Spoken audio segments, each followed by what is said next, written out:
Hello, whoever's watching this. I've never posted a video to YouTube before, so I apologize in advance if my camera skills are subpar.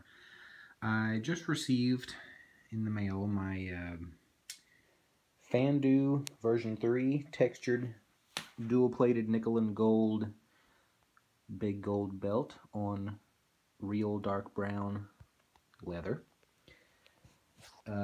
It's amazing. I wanted to do a comparison with the WCW Ultra Deluxe that I have owned for many years, since about 2005.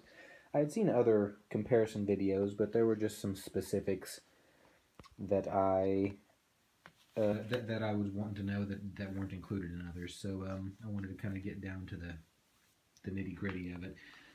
So some people's concerns. One concern is that it's not officially licensed merchandise, and honestly, my only opinion on that is, I mean, who really cares as long as it's good, and this is absolutely good. The other big concern was with the size of the belt, so I wanted to talk briefly about the sizes. The Ultra Deluxe, I took a measuring tape to everything I could possibly think of.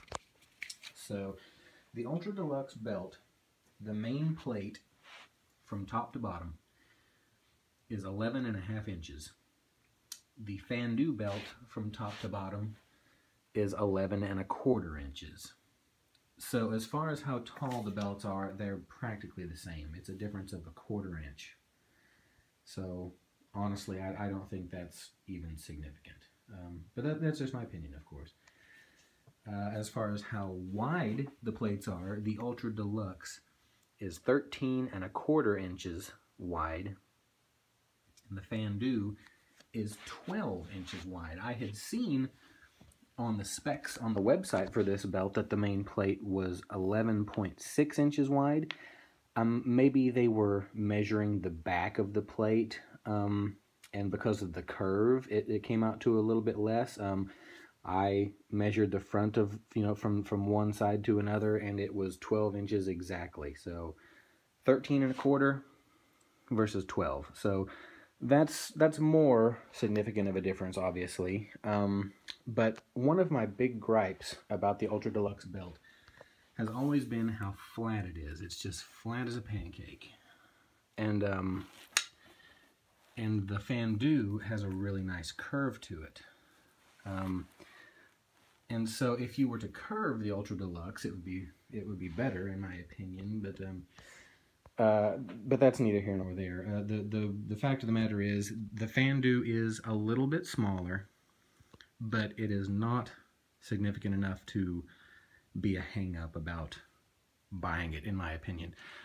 Now to the side plates.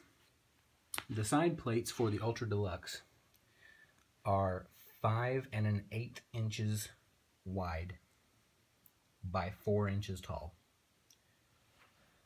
The side plates on the Fandu are 5.5 inches wide by 3 3/4 inches tall.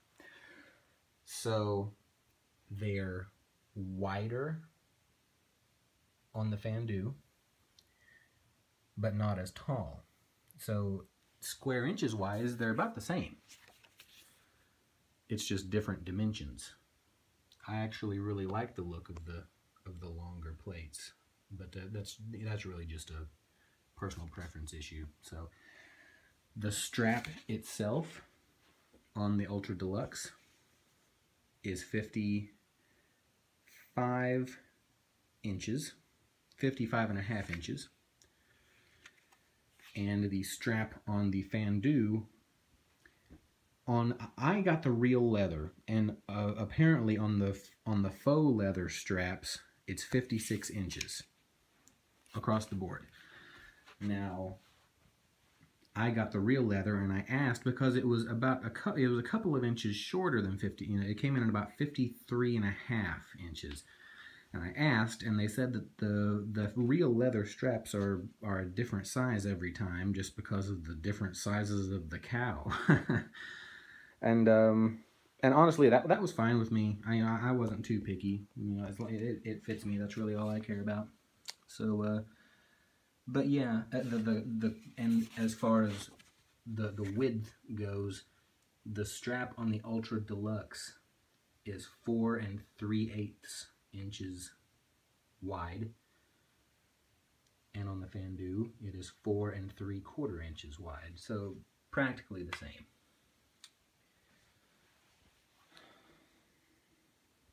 So, as far as size goes, yes, the Fandu is a little bit smaller, but if your hang-up is about size, you really shouldn't let it bother you, honestly, because it's not a significant enough difference to hold you up from buying it.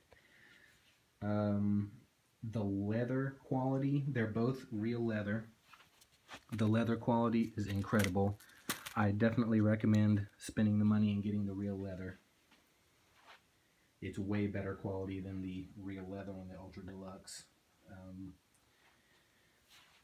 As far as weight, the Ultra Deluxe weighs 9 pounds, 9 ounces, and the Fandu weighs 7 pounds, 5 ounces.